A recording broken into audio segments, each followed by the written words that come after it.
Hello,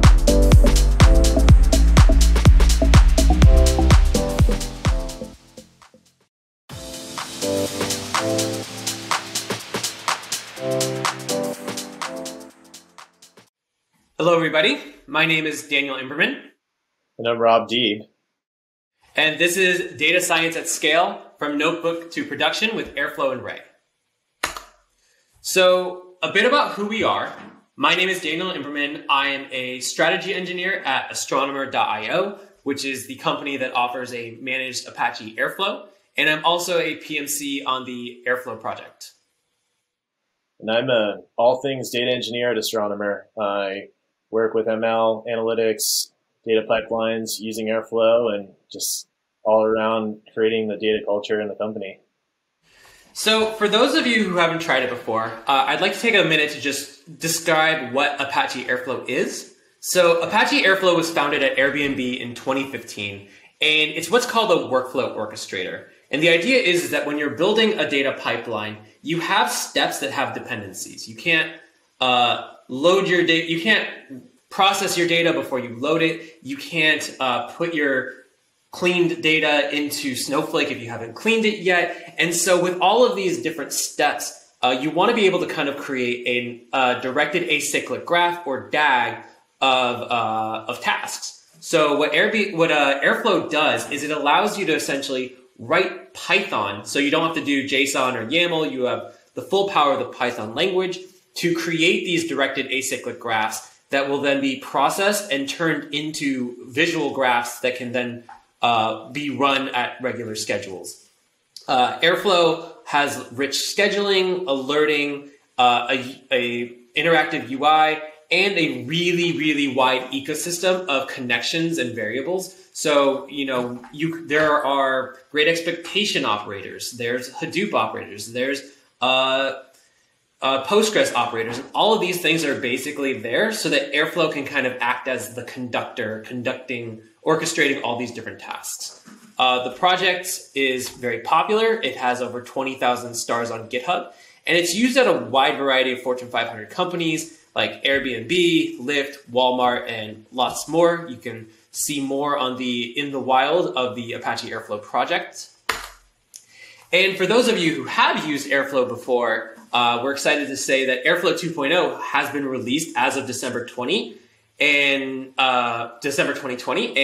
2.1 was released just in May 2021. And this was a very big improvement on a lot of stuff in the back end, a lot of speed ups. Most importantly, the ability to have multiple schedulers. So now you can scale out a single Airflow deployment horizontally, and you have scheduler HA, which means you can run multiple schedulers across different regions or different data centers. And if one of them goes down, you will still meet your SLAs, which is really important for mission critical DAGs. Another thing that we have is called the Taskflow API. There's a small sample of it in the corner, but we will go more into detail about that later on in the talk.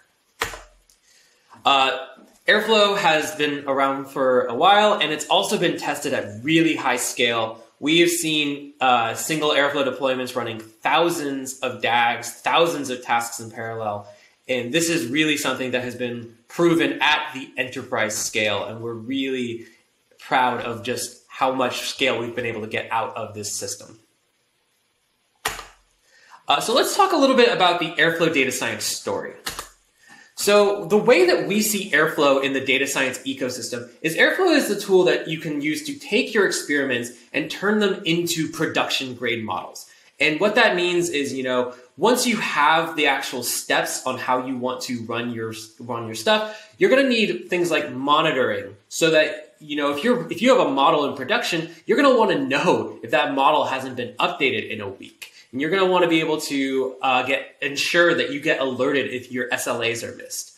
You're going to also want connection handling. So for example, you can write one DAG, and just by switching Airflow instances, you can swap out that instead of using the dev S3 buckets, you're using the prod S3 buckets, or instead of using the dev database, you're using the prod database. So it makes it really easy to upgrade from dev to prod on your data sources.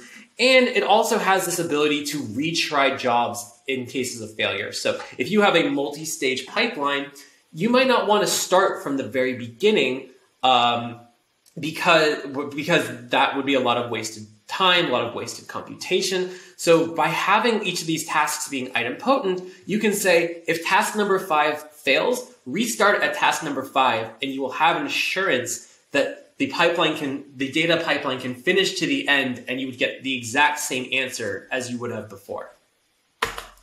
So as far as specifically a data science story, we kind of make the assumption that any Python machine learning story starts with some form of a notebook. This could be Jupyter, this could be Zeppelin, this could be a whole range of notebooks. But in general, data scientists like some sort of an interactive environment where they can write Python, like get really fast feedback and iterate really quickly while building their pipelines.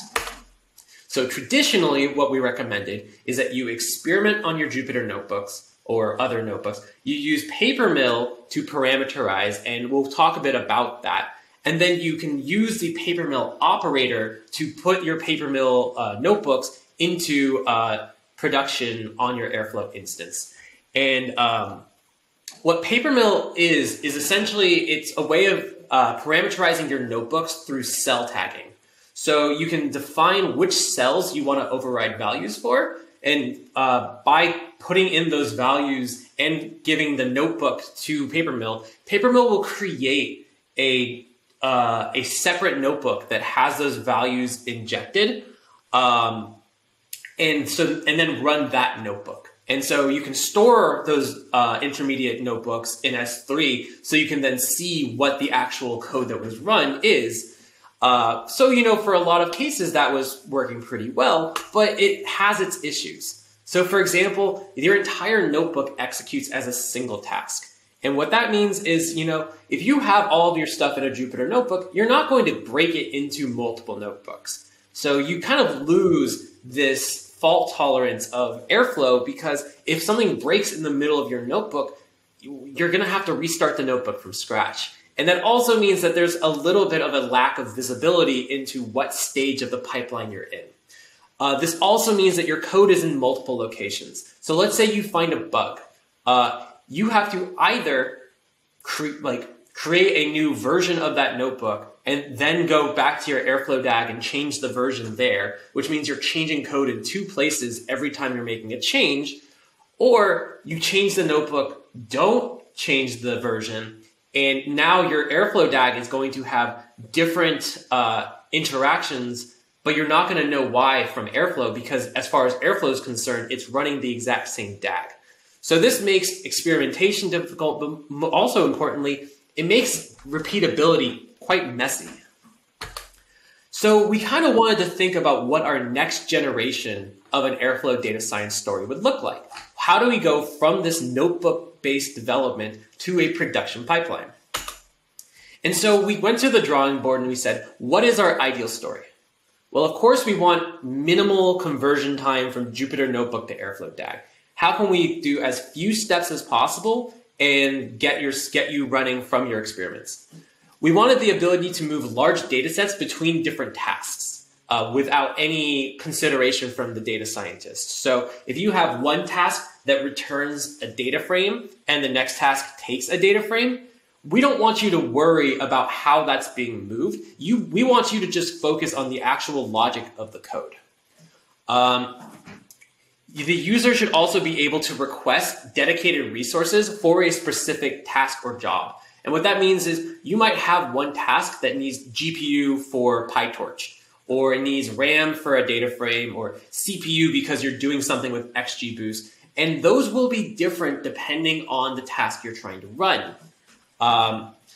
We also wanted the ability to register and deploy your DAGs from your Airflow DAG. Sorry, register and deploy your models from your Airflow DAG. So how great would it be that the step of model creation and model deployment were all in the same place, and you could also tie into existing model registries in a really easy way. And to do all of this while maintaining the orchestration, monitoring, and scale of Apache Airflow. And this is where we found a really awesome collaboration point with Ray. Ray has native integrations with so much of the ML ecosystem and so many really cool ways of doing a lot of common ML things like hyperparameter tuning. The setup is extremely simple and doesn't require anything like installing Java onto your Airflow cluster or installing any system libraries. It's very straightforward. It also has a lot of options for distributed computation. You can run Dask on Ray, you can run Spark on Ray, you can use Modin, and so that allows for large-scale data processing. And it has Ray Serve, so that it has a Python library that makes it easy to push your model to an endpoint that is reachable once you have completed your model creation. So now we want to ask, like, okay, we know we want Airflow to work well with Ray, but what is the connection point? How do we make these two work in a way that is clean and native? And that's actually where the Taskflow API comes into play. So the Taskflow API was introduced in Airflow 2.0, and what it essentially allows you to do is, rather than needing to define a Python operator, you can just give any arbitrary Python function, add a task decorator, and then just put it into your DAG object and call that function. You can even pass data between tasks using functional composition. And this has worked really well for a lot of simple cases, but what do we do how do we basically merge this with the power of Ray? How do we get all the benefits of Ray into the Taskflow API? And so this is where the Ray.remote function comes into play.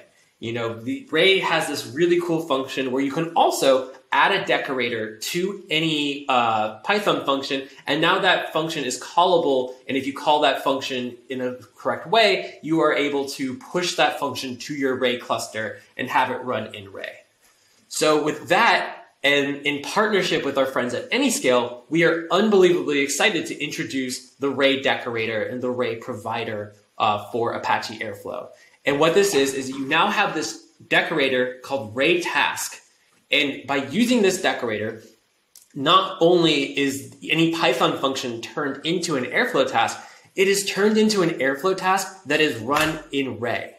So with a single line, with a couple of lines, you can now run your code in the Ray cluster, and you can take advantage of Ray's dynamic sizing. And importantly, you can actually now, we will automatically store your intermediate values in the plasma store of Ray. So not only do you not need to worry about moving your data between tasks, you don't even need to worry about reloading it because it will be stored in memory between those tasks. And so you get data locality.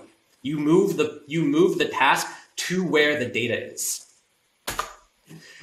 Ultimately, what we feel we've built with this partnership has been a top-tier ML tool, a mix of the top-tier ML tooling of Ray with the stability and ecosystem of Airflow. Oh, that's great, Daniel. Thank you. I'd love to talk about how we get this into production now. So let's go ahead and dive right in. So we discussed the concept of notebooks, and here you'll see a notebook we're all familiar with. And when you're writing code in these notebooks, you might be used to developing the code in cells in such a way that you understand the notebook is going to hold the return values or the results from each cell in memory. And so what we want to start doing right now is encapsulate a little bit. We're going to take the code and add return values, build functions out of it. What that's going to allow us to do is move to our experimentation stage. Experimentation, it's going to be the very first step of moving our code into Airflow. We're copying and pasting at that point almost directly. So at that point, we're going to start thinking about training our model. We're going to think about tuning it. But we can still take values, hard code them in, sort of mess around and see what goes. But now we have a control flow that's going to exist in Airflow. Going forward, we want to start creating some dynamic values. And that's going to be the part where we're parameterizing. In parameterization, we're using Airflow's macro concept. What that does is allow us to inject values at runtime that we could change dynamically through each task iteration or through each DAG iteration. So here on the screen, you're seeing the concept of a data path. So suppose we want to change the location of where our data is stored from S3 or GCS or a feature store or some different model registry. It's really up to us at that point because we can create a template and then put whatever we want into it. Another one of these structures that works really well in Airflow and is super powerful is the concept of an execution date, which we're rapidly iterating on and improving. It's going to be really great. But this concept in itself gives us a timestamp per run that we can expect on a schedule to be as per an interval every time. So what that does is give us a really powerful way to benchmark and repeat values and monitor our experiments and repeat and rinse and repeat. But after that, we're gonna want to go into production. We're gonna want to get everything set up and ready to go.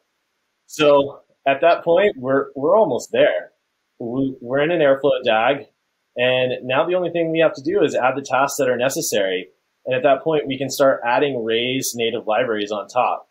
So what does that mean? We can parallelize tasks. We can start tuning our models.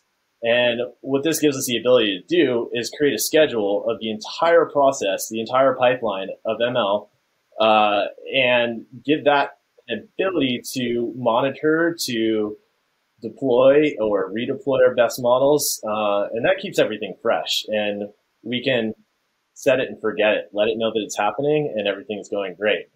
And then after that, we have this entire ecosystem that Airflow and Ray combined has now given us access to, which is the next generation Airflow data science story.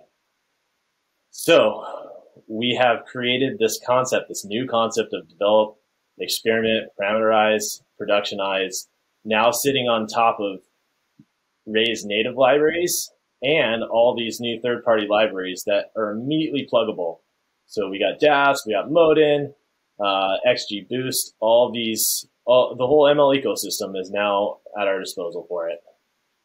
So how does this work? I mean, classically in Airflow, the only way to communicate data between tasks is the concept of XCOM. And what that does is it takes data that's returned from a function and stores it in the Airflow metadatabase. So Postgres, as shown here, it's pluggable to change. Now what we want to do is take this concept and say, well, if tasks are going to be communicating and sending these large data sets between each other, why don't we submit this function over to a different cluster, to Ray, and then let's let Ray deal with it all. So Ray's going to take it, and it's going to store it in its own memory store and send us an object ID back. And what that does is it allows us to pass our parameters by reference between our Python tasks. So anyone who's done any sort of C++, we're basically now doing Python in a distributed environment, sending objects by reference, which is amazing. And if you look into the Airflow metadatabase, you're going to see object IDs. And those are direct pointers to the objects in Ray. But meanwhile, they live in Ray the entire time. So now what that gives us is this amazing, huge architecture of these two systems that were growing up independently, now working perfectly with each other, where we have on one side this robust orchestrator scheduler that is able to queue tasks in thousands at a time in parallel, and then this other system that is amazing at distributed computation and storing objects in memory, and now they work together perfectly. So what does that do? That gives us some next steps, right? So one of the things that makes us really powerful on the concept of production is being able to serve our model. But it's often that we might have business logic that's involved with our models. So suppose we might want to create a contingency plan where in one scenario we serve model 1, in another scenario we serve model 2 based on the data that comes in through our API. So let's do that. We can build our models in parallel. We can compose them in another task, and then we can deploy that composed model all in the same DAG workflow. And now all of a sudden we have this dynamic variability to our models that we created. So let's also talk about checkpointing.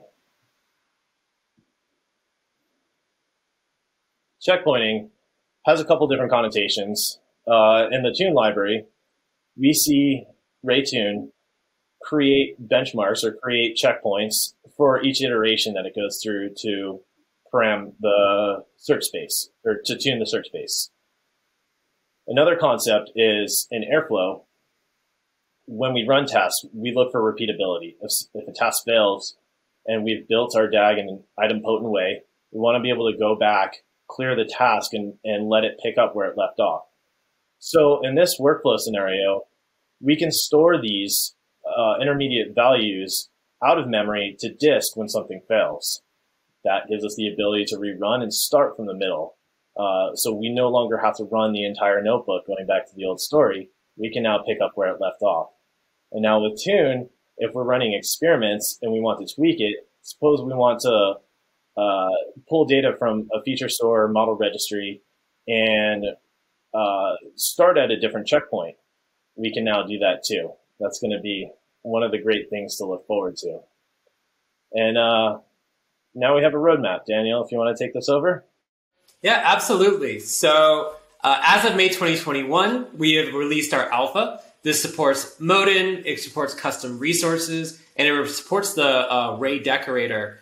And we will go over very soon about how to actually get access to this, but we're really excited to start getting feedback. As of June 2021, that's when we're planning to release beta, which will include checkpointing and a connector to any scale. So the alpha right now is built purely for open source Ray, but with the beta, we plan to have an any scale connector that you can just swap out in the backend and zero DAG changes whatsoever. Now you'll be able to use your any scale account to run stuff in the cloud. And then we're hoping to have a full GA release Q3 of 2021. That's full tested, supported, benchmarked, just making sure that everything will work and knowing what the limitations are of the system. And of course, hopefully Q4 2021, we will have a full integration with AnyScale Cloud. And there is so much opportunity to just build an entire ecosystem around this. We're just really excited to see what the future brings for this project.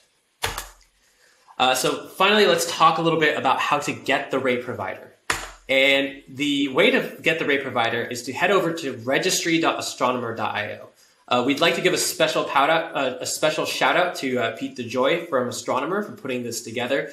It's essentially the registry is Airflow has this giant ecosystem, and we have built a way to just be able to see everything in one place, have full search capabilities, and to know how maintained each of these operators are. So, for example, we've been working with partners such as Great Expectations to build a Great Expectations provider. And if you use like a certified provider, you have that assurance that the people behind the technology will be able to fix any tickets or add features as needed, keep it up to date with recent versions. And that's one thing that actually led to this collaboration with AnyScale is this idea of like a certified provider. So if you head to the registry, you type in Ray, you'll be able to find documentation, example DAGs, and of course the ability to install is just pip install Airflow provider Ray onto your Airflow cluster. And you'll also see the steps to get everything set up on the registry site. So finally, we'd like to thank you for joining us for this talk, and to thank our friends at AnyScale. That would be Richard, Will, Charles, and of course, thank you, Pete, for your help on the product side. And we're really excited to hear what crazy experiments you all come up with this integration.